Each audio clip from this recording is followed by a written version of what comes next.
বান্দারে, জীবন চলার পথে যদি অভাব পড়স, কারো কাছে ভিক্ষার হাত পাতিস না।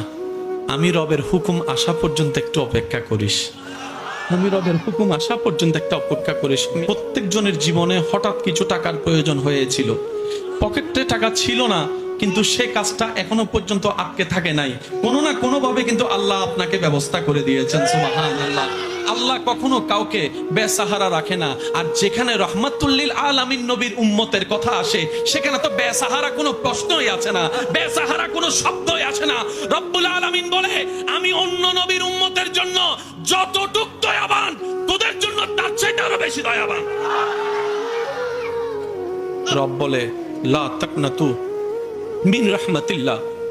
ও আমার বান্দারে, ওই অভাবে পড়লে এত বেশি নিরাশ হইস না, আমার হুকুমের অপেক্ষা করিস। অসুস্থ হলে এত বেশি ঘাবড়াই যাস না, আমি আল্লাহর নির্দেশের অপেক্ষা করিস। বান্দারে, যদি দুশ্মন বেড়ে যায়, আত্মীয়র ভিতরে দুশ্মনের সৃষ্টি হয়ে যায়, রক্তের মানুষও যদি তোর সাথে জুলুম করে, বেঈমানি করে, মন ছোট করিস না।